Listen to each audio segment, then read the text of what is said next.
今日呢個故事成語叫做虛有其表嘅，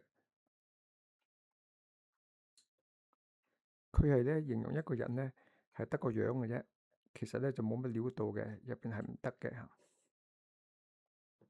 故事嘅主角咧叫做蕭嵩，佢係唐朝開國老臣蕭儒個曾侄孫嚟嘅嚇。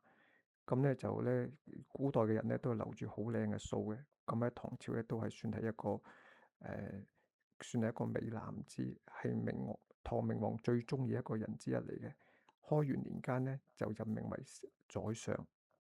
咁我哋知道咧，唐朝咧就係唐朝之前咧就係隋朝啦，隋朝之前咧就係南北朝。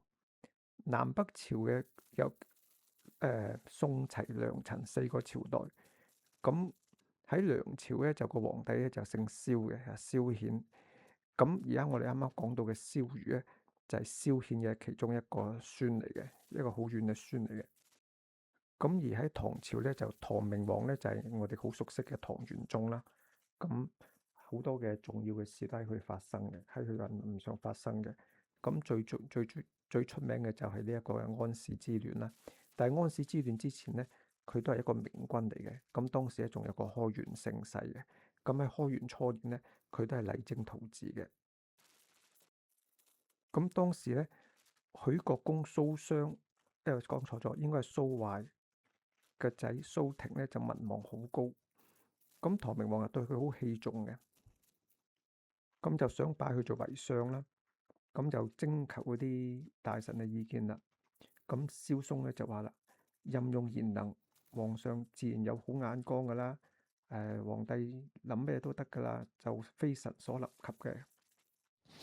咁然之後咧，嗰日晚黑，唐明皇咧就叫阿蕭嵩，叫佢當場咧就寫一份詔書。詔書嘅意思咧就係即係皇帝任命嘅書啦，就任命呢個蘇廷為相。咁啊，蕭嵩哎呀汗都出晒，就搞咗一大輪，咁啊終於將嗰個詔命就寫好咗啦。咁然之後咧，唐明皇見到寫完之後咧，就喺個草稿上睇啦。喂，唔係好掂喎？點解咧？因為咧蘇廷咧就稱讚佢啊，就係國之懷寶。咁呢個字喺本嚟咧就係好好嘅意思，即係話咧佢咧就係國家嘅棟梁嚇，好即係話係一個國家不可多得嘅奇才咁嘅意思。但係咧，點解呢個字唔好咧？因為古代嘅人咧係有講名位嘅。位嘅意思即係話咧，你唔可以用嗰啲名人啊，譬如皇帝啊，唔可以用親人啊，佢嘅個名嘅。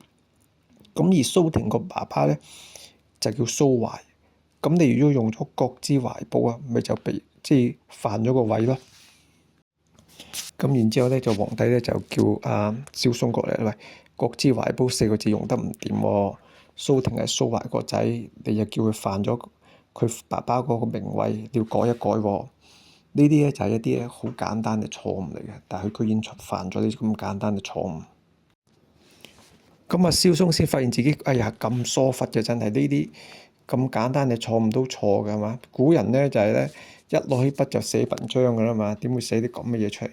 就嚇到咧就話飆晒冷汗，都唔知寫啲咩好，支筆仲啪一聲爭啲跌落地下咁滯。咁然之後咧過咗好耐，唐明皇咧就以為蕭嵩諗咗咁耐，寫好咗係咪重新寫過一篇啊？因為佢就唔係話呢一個就喺呢度犯咗名位嘅咁簡單，佢有幾個地方咧都係寫得咧啲成篇文章咧疏疏罅罅咁樣。咁啊，唐明皇就走過去啦，以為佢寫好咗啦。哇！點知成半日佢淨係將個國之懷寶改成咗國之珍寶，其他乜都冇改到。唐明皇當時就即刻唔高興啦，因為咧蕭嵩咧都係一個名士嚟噶嘛嚇，咁啊咁有才氣，點知寫篇文章都唔掂，咁又唔好意思話當面鬧佢啦，最後咧就揮一揮手，你落台，你落去，你落去。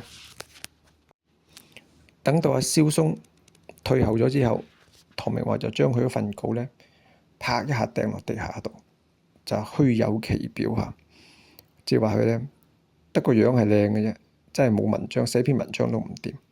咁呢個咧就係虛有其表嘅來歷。